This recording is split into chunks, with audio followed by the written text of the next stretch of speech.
Star Wars coming to Destiny. We've got Street Fighter coming to Overwatch. Let's talk.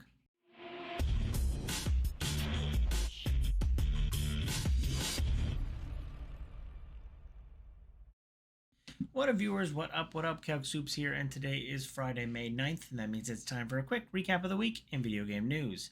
The biggest thing to happen this week was Rockstar went and put out a trailer on my birthday.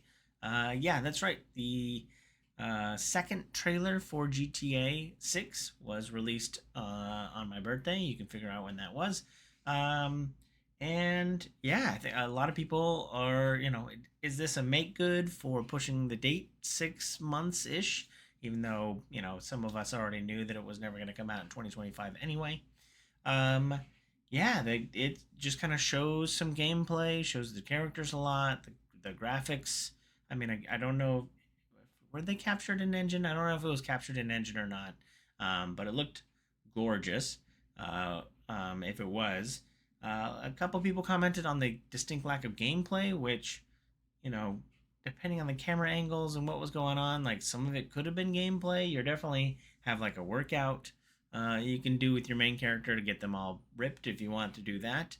Um, yeah, it seems like there's a lot of things you could do besides just the general crime stuff.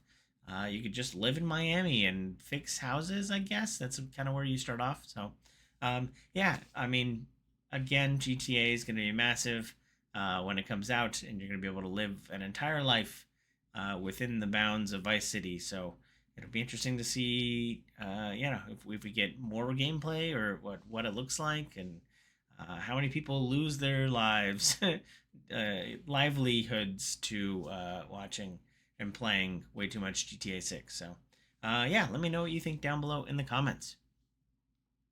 Kind of sucks that a game coming out in 2 days loses to a trailer, but Doom: The Dark Ages had its launch trailer released this week, and that's getting ready for its launch next week on the 15th. So I am looking forward to playing that. I've been kind of biding my time until Doom comes out, so I'm can't wait to play that.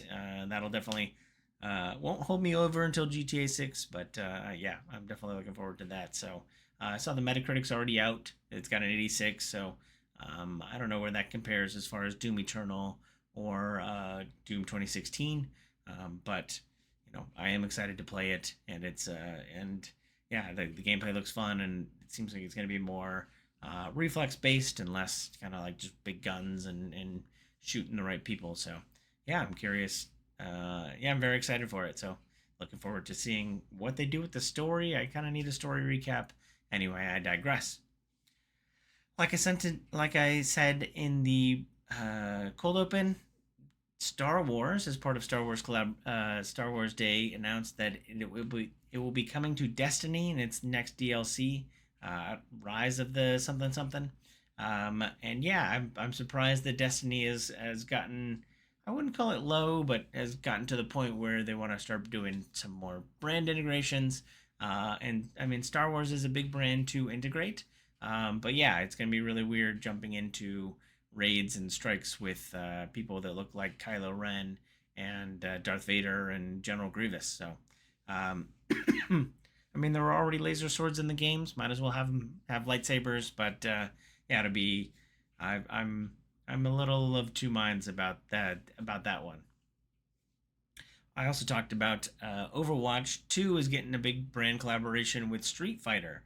I actually think this looks good, like the appearance and the characters they chose to play as skins for the characters look good. They're taking a lot of Street Fighter 6 characters. Yeah, having oh gosh, Ryu be or having Ken Ryu, having Ryu be Genji, and just putting Chun Li anywhere is going to make people buy skins. So yeah, I mean, both of these kind of shooter titles going for the Fortniteification of it all with big brand collaborations and skins. Overwatch has already done it a couple times. Destiny, that's relatively new for them. So overall, we're going to see more big brands, more cross collaborations across games. All the walls are getting broken down, you can play anything, I guess. So, yeah. And speaking of, Fortnite's already got its big Star Wars thing, which is apparently a miss as far as what I'm hearing. But I digress. Moving right along to Nintendo has announced that they are being conservative when they announced that they probably plan on selling 15 million units in less than a year of the Switch 2. So I doubt that is the full extent of how many they initially have launched to all retailers, because I think the retailers already have them on hand and are starting to get them distributed and get them to the individual retailers. But yeah, 15 million Nintendo Switches in less than a year definitely feels like, um, hopefully there will be stock for everybody who wants one. Um, we won't have a Switch One debacle where consoles are going for 2x what their MSRP is, and you get $1,000 consoles out there being sold on the secondary market. So it sounds like they're going to try and keep retailers stocked as much as they can. So yeah, if you're looking to get a Nintendo Switch in the first year or so, you're going to be one of 15 million. Hopefully, you can grab that. I, for one, am waiting. But yeah, I know a lot of my friends have already got their pre-orders locked and loaded. Speaking of significant sales milestones, Split Fiction, after only 2 months since launch, has sold 4 million units. I think we announced that it sold like a million in the first couple days. It hit 2 million like in the first month.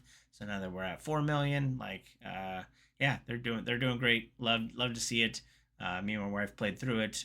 Game definitely worthy of being on the Game of the Year list, the already long Game of the Year list. Um, but yeah, I'm excited to see and all the more people who can be excited for the up and coming Split Fiction movie. So yeah, excited to see Hazelight raking it in there. Citizen Sleeper was a sleeper video game hit from 2022, pun definitely intended, and it is now being converted into a board game. So, for those of you who didn't play Citizen Sleeper, I think you make like a series of die rolls, and then you use those die rolls to kind of get through your day as you're playing an RPG game. Choose when to use your load die and when to use your big die. All of that seems quite easily translatable into a board game, so that's what they did.